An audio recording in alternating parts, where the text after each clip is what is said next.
Is the Z Hotel a cramped, claustrophobic nightmare or the perfect place to rest your head after a big day of exploring London? Today, I'll be reviewing my experience of staying at the Z Hotel Covent Garden. I stayed in the Z Hotel Covent Garden in September 2023 with my partner. For those of you who are unfamiliar, the Z Hotel is a chain of budget hotels in the UK. They have a whopping 11 locations in London alone, as well as a location in Bath, Liverpool and Glasgow. The Z Hotel described their rooms as compact rooms that are an affordable slice of luxury. Check-in at the Z Hotel is 3 p.m. and check-out is at 11 a.m. Reception at the Z Hotel is 24 hours. The Z Hotel Covent Garden offer a range of rooms, including a single room no window, a double room no window, a queen room no window, a double room with a window, a queen room with a window, a queen room accessible. Just a note on the accessible queen room. The FAQs on the Z Hotel website say that all Z Hotels have accessible rooms, excluding Gloucester Place. Due to it having listed building status, the website says it wasn't possible to adapt it to be accessible. The Z Hotel Covent Garden also has a family room with no window, so that is 2 double beds. And if you're wanting something a little bit larger, the Z Hotel has a junior suite, as well as a Z Garden junior suite. So all rooms up to the family room are compact rooms,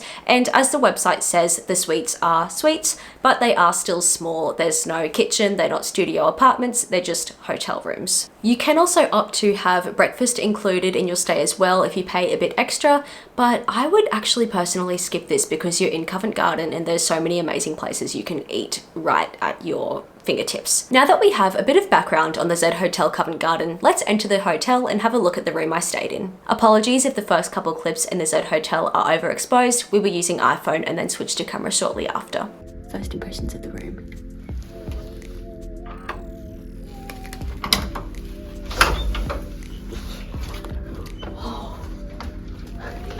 Much better than what we were going to get. Yeah. So happy. Yay! Oh my god! This is awesome. Little window looking down the street. It's obviously So happy. Wow.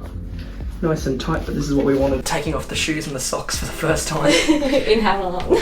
in like hours, like since I got changed at Heathrow. How does it feel to take off your shoes? Oh, look, the shoes are still walking. Oh my god. It feels good, doesn't it? Oh. We are quite happy. Obviously, as you can see, this is a very compact room. It's a budget hotel that we are staying at. So we originally booked into the Z Hotel in just a double room windowless. It's the cheapest option available other than the single rooms. But we paid 1,283 Aussie dollars for a double room, no windows. Note, I have looked at the prices this month in April 2024, and it does look like they may have increased since I booked for this hotel in about March 2023, booking for September 2023.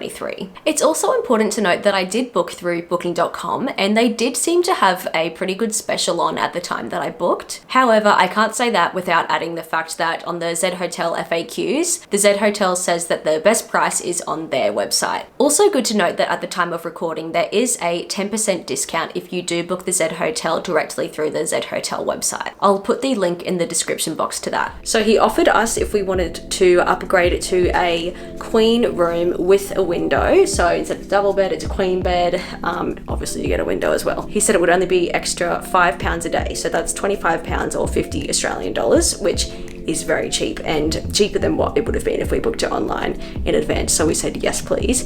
And now we have this room. Like, I would have been fine with the double room, no window, but it is very nice having the natural light. And I was a tiny bit concerned about Lawrence's height with the double bed because it would have gone straight up to the wall. Now it's obviously a bigger bed, bigger room, and it's still not right up against the wall. It's almost, but not quite. So here we have the bathroom.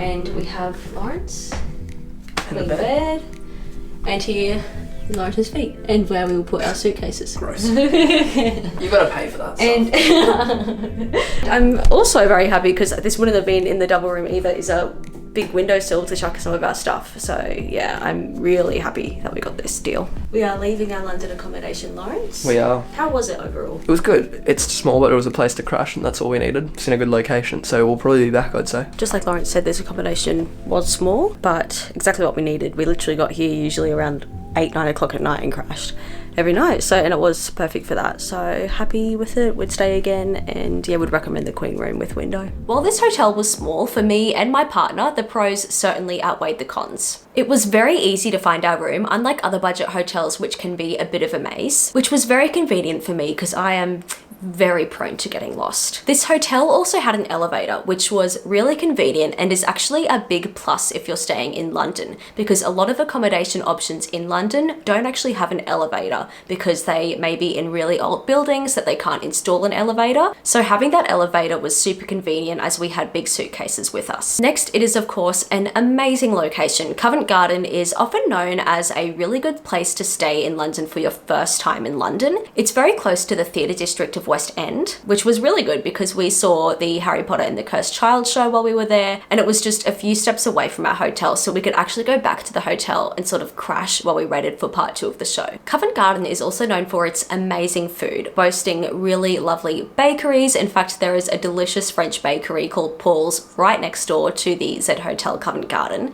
There's also the Seven Dials food market, which is just brilliant. It's such a great place to get dinner. There's beautiful pizza there, there's burgers there, there's all sorts of cuisines there. This food is absolutely delicious and I love it. And it's sort of a more affordable dinner, but really yummy. And of course, there's plenty of really nice restaurants as well. We did go to a nice Italian place one night, which was an absolute treat. Where are we? And I do find that when you're traveling, it is nice to be able to just easily find places to eat when you don't exactly know where you are. On top of that, there was also a supermarket right across the road from us, which was really good for getting meal deals and snacks. The hotel was also close to attractions like the British Museum, which was a 15-minute walk away, Trafalgar Square, which was a 7-minute walk away, and Piccadilly Circus, which was an 11-minute walk away. The hotel was also really close to public transport. Covent Garden Tube Station and the Leicester Square Tube Station were both a 4-minute walk away. Of these stations, we actually only used Leicester Square Station. It just ended up being the most convenient option for us. Charing Cross train station is also a 4-minute walk away, but we didn't use this one at all. It didn't really come up as an option when we were needing to travel to different places. Looking at the actual room, the room was clean and hygienic, which is something that's really important to me and I'm sure to you as well. The bed was reasonably comfortable. I was perfectly happy with it. Perhaps if you have back issues, maybe contact the place and ask, what the level of support is.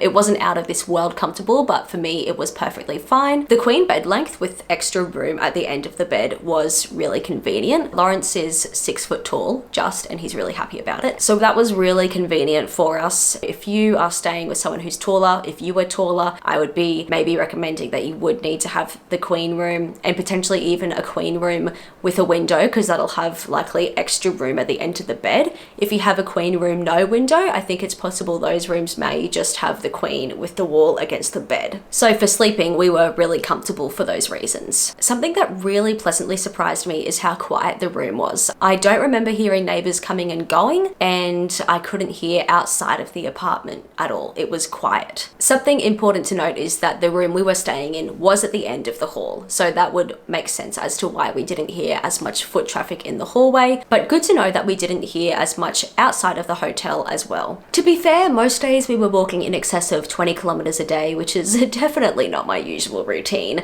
so that may have been why we were sleeping so well. Another thing I really liked about this place is that underneath the bed there was so much space. This meant that we were able to store our luggage under the bed and not have to have it in our space. But I do think if you're going to be doing compact travel, you can try to optimize your space even more. So Lawrence and I decided to pack our daily essentials into the one suitcase, and then in the second suitcase we had things that would be used for the next leg of the trip, so jackets and some waterproof gear as we were going to the Scottish Highlands later. We also had shoes in that bag, and we tried to pack the bag light so we had room for souvenirs and that sort of thing. So that second bag that we didn't need to use daily, we pushed to the very end underneath the bed so it was completely out of our way. And then at first in the trip we just had that second daily suitcase right at the front underneath the bed, but we eventually just ended up leaving it out open on the floor. This was a good way to optimize space, and I actually never felt like I was frustrated or struggling with the lack of space to walk around in the room. It was small, but I wasn't tripping over my feet trying to get from A to B. Something else that I really liked that was unique to the queen room with a window was having the windowsill,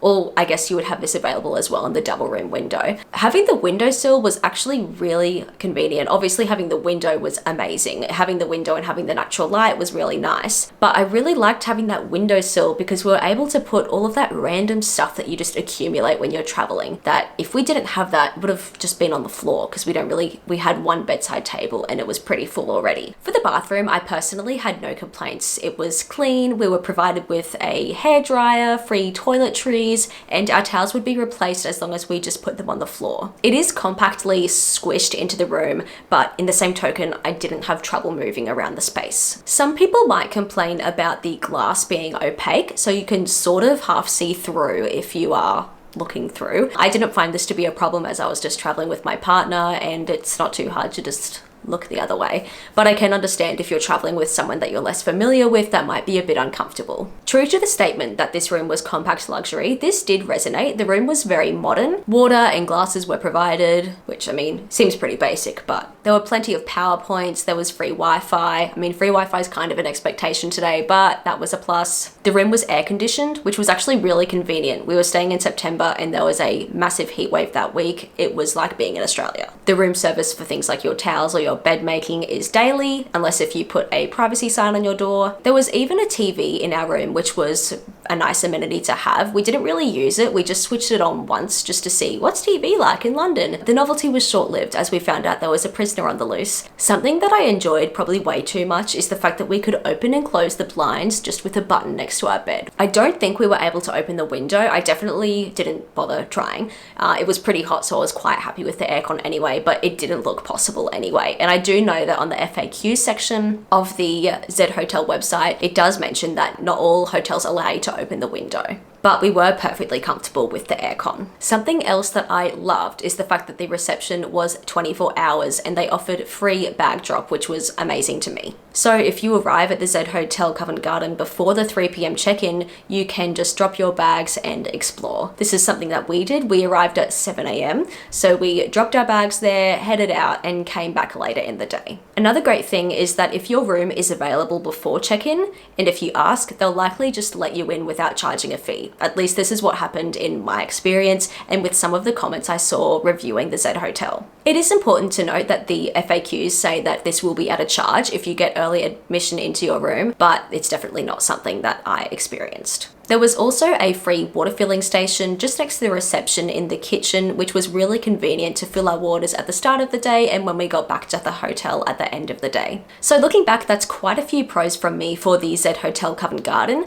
I'm going to go into these cons now. Personally, for me, they were not enough to put a dent in my experience. Number one, of course, the place is small, it's compact. That's kind of what you know you're getting into when you get a room like this. Just be aware of if you're going to fit on the bed and if you're able to deal with the minimal amount of space and not get frustrated. But in our experience, this room was just a place to crash at night. We got in most nights at about 8 o'clock and just crashed and went to sleep, and this room was absolutely perfect for that. I could move around the room without getting frustrated at the lack of space, which I think was pleasantly surprising. I do think that those windowsills did make a big difference to this, as well as the storage space underneath the bed. The hangers for the clothes are limited. This isn't a problem for me because I don't like ironing or hanging things up, so but if you are bringing a lot of clothes that can crease, this is important to note. However, I wouldn't be surprised if you just asked reception if they would just provide you with more coat hangers anyway. And then on that note, all you can do to hang up your clothes was to put it on the windowsill in my room. So potentially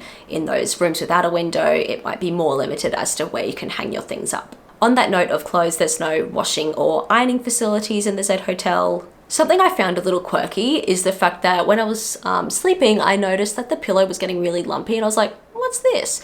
And it was actually just a doona stuffed into a pillowcase. Didn't really bother me. I was knocked out anyway, so. In the compact rooms, you can only get out of bed on one side, which again, wasn't a problem for me, but it could be a problem if you have back issues and don't want to roll over to get out of bed. If you do have those back issues, maybe you would need to opt to stay in the suite instead, where you can get out from either side of the bed. And finally, as I said before, the bathroom just has opaque walls, so this may be a problem if you're staying with people that you're less familiar with. I was personally pulling teeth to find cons for the Z Hotel Covent Garden because none of them make an impact on my experience at all. So looking back, I would definitely stay at the Z Hotel Covent Garden with the Queen Room window again. If you want more information on the Z Hotel Covent Garden or just the Z Hotel in general, I've got the Z Hotel FAQs just linked in the description below. But please feel free to comment any questions you have and I'll be sure to answer them. If you found this video at all helpful, please give it a like and subscribe. It really helps to support my channel. Thank you so much for watching and best of luck with your London travel planning, and I'll see you in the next video.